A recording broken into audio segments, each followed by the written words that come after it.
الحمد للہ رب العالمین والصلاة والسلام علی اشرف الانبیاء والمرسلین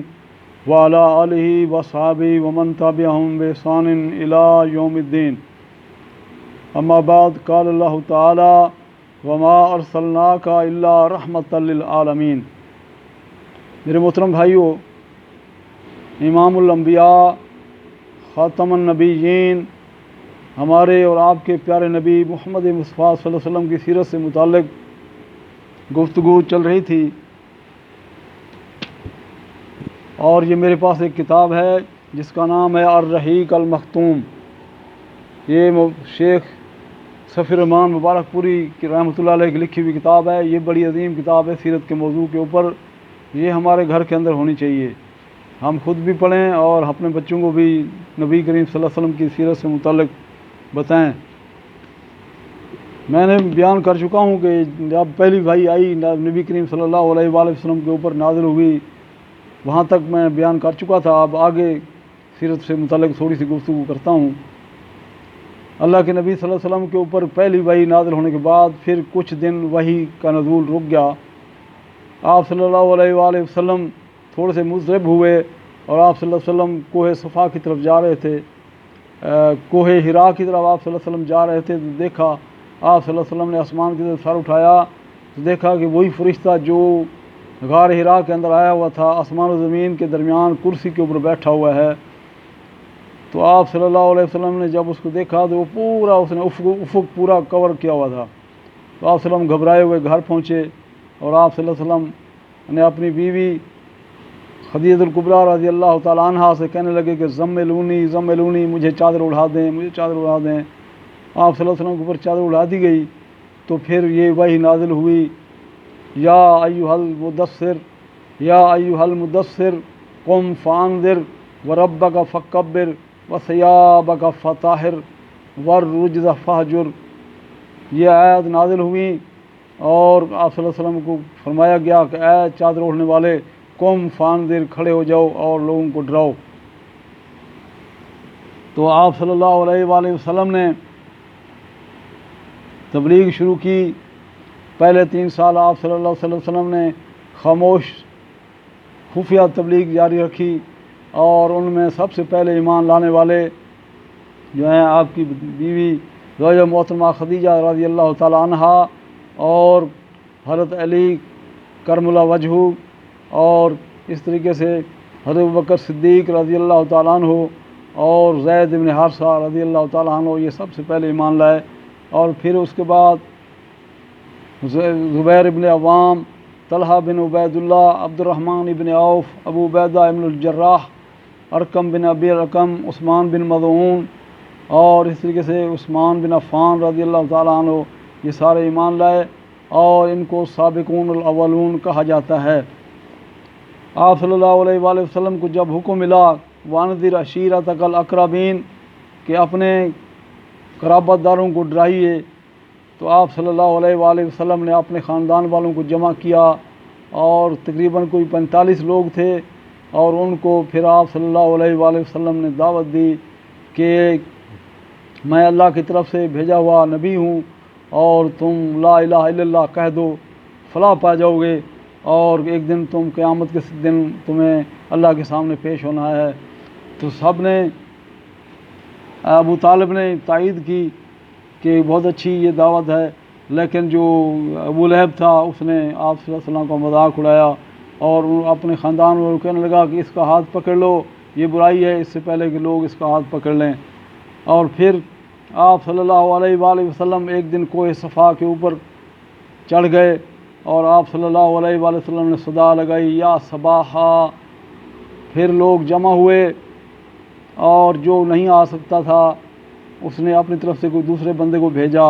اور بہت سارے لوگ جب اکٹھے ہو گئے تو آپ صلی اللہ علیہ وآلہ وسلم نے ان سے فرمایا کہ اگر میں کہوں کہ اس پہاڑ کے پرلی طرف دوسری طرف ایک لشکر جرار تمہارے اوپر حملہ کرنے والا ہے تو کیا تم مان لو گے؟ تو وہ کہنے لگے کہ ہاں، ہم نے آپ کو ہمیشہ سچ بولتے ہوئے پایا ہے. تو آپ صلی اللہ علیہ وسلم نے فرمایا کہ میں اس سے بھی بڑی بات آپ کو بتاتا ہوں کہ تم لوگ مرنے کے بعد ایک دن اٹھائے جاؤ گے، اور پھر تمہیں قیامت کے دن اللہ کے سامنے کھڑے ہونا ہے. اور اس کا حساب کتاب دینا ہے، جہنم سے اپنے آپ کو بچا لو، اور میں اللہ کی طرف سے بھیجا ہوا نبی ہوں۔ تو وہاں پر بھی اس ابو لہب نے کہا کہ تمہارے ہاتھ ٹوٹ جائیں، نعوذ باللہ، اور پھر اس لیے ہمیں بلایا تھا۔ تو یہ سورت نازل ہوئی، تبت یدا ابی لہب وتب ما اغنا عنہ مالہ وما کسب، کہ ابو لہب ہلاک ہو گیا اور اس کے کوئی کام نہ آیا، اس کی کمائی اس کے کسی کام نہ آئی۔ تو اس کے بعد پھر آپ صلی اللہ علیہ وآلہ وسلم نے لوگوں کو دین کی طرف بلانا شروع کیا، اور آپ صلی اللہ علیہ وسلم کو جب یہ حکم ملا فصدع بما تؤمر وأعرض عن المشرکین، آپ نے کھل کر کے تبلیغ شروع کر دی، اور آپ کا مذاق اڑایا گیا، آپ کو جادوگر کہا گیا، آپ کو کہن کہا گیا،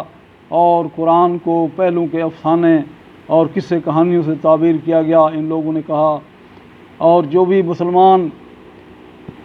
جو غریب مسلمان اسلام لے کر کے آتا، ان کو طرح طرح کی تکلیفیں دی جاتی، جیسے عمار ابن یاسر اور بلال، اور اس طرح خباب بن ارت،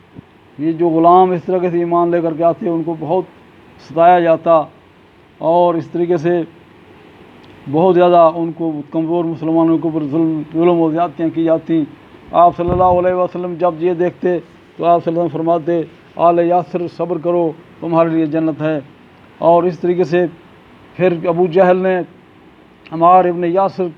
کی والدہ محترمہ سمیہ کو شہید کر دیا، اور یہ اسلام کی سب سے پہلی شہیدہ ہیں۔ اللہ اکبر۔ ابو طالب کے پاس ایک وفد آیا قریش کا، اور انہوں نے آ کر کے ابو طالب کو دھمکی دی۔ سرداران قریش آپ صلی اللہ علیہ وسلم کے چچا ابو طالب کے پاس ہے، اور کہنے لگے کہ اپنے بھتیجے کو روکو، کہ یہ ہمارے معبودوں کو برا بھلا کہتا ہے، اور اس نے ہمارا یہ شرادہ بکھیر دیا ہے، گھر گھر کے اندر تفرقہ ڈال دیا ہے، اور تم اس کو روکو، یا تو ایسی تلوار چلائیں گے کہ ایک فریق کا صفایا ہو جائے گا۔ ابو طالب کے اوپر اس بات کی بہت زیادہ اثر ہوا، اور انہوں نے اپنے بھتیجے کو بلایا، نبی اکرم صلی اللہ علیہ وآلہ وسلم کو بلایا، اور آپ صلی اللہ علیہ وسلم جب اپنے چچا کے سامنے تشریف لائے تو کہنے لگے کہ آئے میرے بھتیجے، میرے اوپر اتنا بوجھ نہ ڈالو کہ جو میں برداشت نہ کر سکوں۔ اور آپ صلی اللہ علیہ وسلم اس موقع پر آپ فرمانے لگے کہ شاید میرا چچا بھی میرا ساتھ چھوڑ گیا ہے۔ تو آپ صلی اللہ علیہ وسلم نے فرمایا کہ ایک ہاتھ کے اوپر یہ میرے چاند رکھ دیں اور دوسرے ہاتھ کے اوپر یہ سورج رکھ دیں، تب بھی میں اس کام سے باز آنے والا نہیں ہوں، حتیٰ کہ میں اس کام کا پایہ تکمیل تک پہنچاؤں گا، یا اس راہ کے اندر میں شہید کر دیا جاؤں۔ اور آپ صلی اللہ علیہ وآلہ وسلم کی آنسو رواں ہوئے، تو چچا نے پھر بلایا اور تاریخی الفاظ کہے، اور وہ کہتے ہیں کہ ابو طالب کے یہ الفاظ واللہ لن یصل الیک بجمعہم حتی وصد فی التراب دفینا، کہ اے میرے بھتیجے جو تم کرنا چاہتے ہو کرو، میں تمہاری حمایت سے پیچھے نہیں ہٹوں گا حتیٰ کہ میں مٹی کے اندر دفن کر دیا جاؤں۔ اللہ اکبر۔ آپ صلی اللہ علیہ وسلم نے اپنی تبلیغ جاری رکھی، اور آپ صلی اللہ علیہ وآلہ وسلم کو طرح طرح سے ستایا گیا۔ آپ صلی اللہ علیہ وآلہ وسلم سجدے کی حالت میں تھے بیت اللہ کے اندر، اور ابو جہل نے کہا کہ کون ہے کہ فلاں قبیلے کے اونٹ کی اوجڑی لا کر کے ان کے اوپر ڈال دے۔ عقبہ بن ابی معیط خبیث اٹھا، اور وہ وہاں سے وہ اوجڑی اٹھا لایا اور آپ کے اوپر آ کے ڈال دی، اس نے رکھ دی۔ حضرت فاطمہ رضی اللہ تعالیٰ عنہ آئیں، اور انہوں نے آ کر کے وہ اوجڑی کو ہٹایا، اور آپ صلی اللہ علیہ وآلہ وسلم کو اور گلے کے اندر کپڑا ڈال کر کے آپ صلی اللہ علیہ وسلم کو شہید کرنے کی کوشش کی گئی۔ اس طریقے سے ابو جہل کہتا ہے کہ یہ محمد میرے سامنے سجدہ کرتا ہے، اس کی میں گردن کے اوپر پاؤں رکھ دوں گا، اور اس کی گردن کو میں اس کو میں قتل کر دوں گا۔ اور ایک دن آپ صلی اللہ علیہ وآلہ وسلم جب سجدے کی حالت میں تھے، اور اس نے بہت بڑا پتھر اٹھایا، اور لوگ بیٹھے ہوئے دیکھ رہے تھے کہ یہ پتھر لے کر کے نبی اکرم صلی اللہ علیہ وسلم کی طرف بڑھا، اور پھر دیکھتے ہیں لوگوں نے دیکھا کہ ابو جہل پیچھے کی طرف بھاگ رہا ہے، اور اس کا رنگ اڑا ہوا ہے، اور لوگوں نے کہا ابو الحکم کیا ہوا تمہیں؟ وہ کہنے لگا کہ میرے اور محمد کے درمیان ایک بہت بڑا اونٹ تھا کہ جو مجھے کھا جانے والا تھا۔ تو اس طریقے سے آپ صلی اللہ علیہ وآلہ وسلم کو طرح طرح سے سجایا گیا، آپ صلی اللہ علیہ وسلم کو طرح طرح سے ستایا گیا، اور آپ صلی اللہ علیہ وسلم کے راستے کے اندر کانٹے بچھائے گئے، اور اس طریقے سے مسلمانوں کو کے اوپر جینا انہوں نے تنگ کر دیا۔ تو آپ صلی اللہ علیہ وآلہ وسلم نے 5 نبوی کے اندر مسلمانوں کو ہجرت حبشہ کی طرف، آپ صلی اللہ علیہ وسلم نے ان کو حبشہ کی طرف ہجرت کرنے کی آپ صلی اللہ علیہ وسلم نے اجازت دی۔ پہلی ہجرت حبشہ یہ 5 نبوی کے اندر ہوئی، اور اس میں 12 مرد اور 4 عورتیں تھیں۔ عثمان رضی اللہ تعالیٰ عنہ اور نبی کریم صلی اللہ علیہ وسلم کی بیٹی رقیہ، عثمان کی بیوی، یہ ان کے اس گروہ میں شامل تھیں۔ اور پھر اس کے بعد پھر دوسری ہجرت حبشہ ہوتی ہے، یہ بھی اسی 5 نبوی کے اندر ہی ہوئی کہ وہ جنہوں نے ہجرت کی تھی انہوں نے سنا کہ کفار مسلمان ہو گئے ہیں، کیونکہ اللہ کے نبی صلی اللہ علیہ وسلم سورۃ النجم پڑھ رہے تھے، اور آپ صلی اللہ علیہ وسلم نے جب سجدہ کی آیت آئی، آپ صلی اللہ علیہ وسلم تلاوت کرنے کے بعد آپ نے سجدہ کیا، تو وہ قریش مکہ بھی بے دم ہو کر کے وہ بھی سجدے میں گر گئے۔ تو مسلمانوں کو اطلاع ملی کہ یہ جو سجدہ انہوں نے کیا ہے کہ شاید مسلمان ہو گئے ہیں، تو یہ وہاں سے واپس ہجرت سے واپس آئے، لیکن جب مکہ کے قریب پہنچے تو پتہ چلا کہ یہ مسلمان جو ہے غلطی پر تھے، اور ان کافروں نے ایمان قبول نہیں کیا، اور کچھ مسلمان واپس چلے گئے اور کچھ واپس آ گئے۔ اور اس طریقے سے پھر دوسری ہجرت حبشہ ہوتی ہے، اس میں 83 مرد اور 18 عورتیں شامل ہیں۔ یہ وہاں جب پہنچتے ہیں حبشہ کے اندر، تو قریش مکہ نے عمرو بن العاص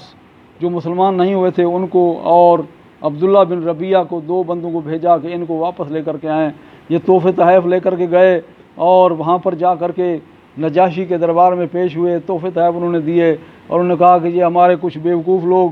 آپ کی سلطنت کے اندر آ گئے ہیں جو ہمارے دین پر بھی نہیں ہے اور نہ ہی آپ کے دین کے اوپر ہیں۔ تو نجاشی نے مسلمانوں کو بلایا اور ان سے پوچھا کہ یہ کیا کہہ رہے ہیں۔ تو نجاشی کے سامنے جعفر بن ابی طالب رضی اللہ تعالیٰ عنہ انہوں نے بیان کیا۔ انہوں نے کہا کہ اے بادشاہ، ہم بت پوجتے تھے، مردار کھاتے تھے، بدکاریاں کرتے تھے، قرابت داریاں کاٹتے تھے، طاقتور کمزور کو کھا رہا تھا۔ پھر اللہ نے رسول بھیجا جس کی اعلیٰ نسبی پاک دامنی امانت ہمیں پہلے سے معلوم ہے۔ اس نے ہمیں اللہ کی طرف بلایا کہ لوگوں صرف ایک اللہ کی عبادت کرو، اس کے سوا کسی اور کی عبادت نہ کرو، ہمیشہ سچ بولو اور امانت ادا کرو، اور قرابت داری جوڑو، اور حرام کاری اور خون ریزی سے بعد آ جاؤ، اور ہمیں جھوٹ بولنے سے، یتیم کا مال کھانے سے، فواحش اور جھوٹی تہمت لگانے سے اس نے منع کیا۔ اور پھر یہ لوگ ہمارے دشمن ہو گئے اور ہماری جان کے دشمن ہو گئے، ہم نے آپ کو ترجیح دی ان کے اوپر، اور یہاں پر ہم نے رہنا، آپ کی حکومت کے اندر رہنا پسند کیا۔ تو پھر جعفر طیار رضی اللہ تعالیٰ عنہ نے سورۃ مریم کی ابتدائی آیات تلاوت کی، کاف ہا یا عین صاد ذکر رحمت ربک عبدہ زکریا اذ نادی ربہ نداء خفیا۔ جب جعفر طیار رضی اللہ تعالیٰ عنہ نے سورۃ مریم کی تلاوت کی تو نجاشی کی آنکھوں سے آنسو رواں ہو گئے، اور اس کی داڑھی آنسو سے تر ہو گئی، اور پھر وہ اتنا رویا کہ اس کی داڑھی تر ہو گئی، اور کہنے لگا کہ یہ تو وہی کلام ہے جو عیسیٰ علیہ السلام کے اوپر نکلا ہوا کلام تھا، جس قلم دان سے نکلا ہوا ہے، یہ بھی اسی قلم دان سے نکلے ہوئے الفاظ ہیں۔ اور پھر اس نے کہا کہ تم لوگ میرے اس حکومت کے اندر رہو، تمہیں ہر طرح کا امان ہے، تمہارے اوپر کسی قسم کی زیادتی نہیں کی جائے گی۔ اور عمرو بن العاص اور عبداللہ بن ربیعہ کو منہ کی کھانی پڑی، اور وہ واپس وہاں سے ناکام و نامراد پلٹ آئے۔ اس کے بعد کے جو واقعات ہیں وہ انشاءاللہ میں آئندہ بتاؤں گا۔ اللہ تعالیٰ سے دعا ہے کہ اللہ تعالیٰ ہمیں صحیح معنی میں مسلمان بنا دے، اور نبی اکرم صلی اللہ علیہ وسلم کی سیرت پہ چلنے والا بنائے۔ السلام علیکم ورحمۃ اللہ وبرکاتہ۔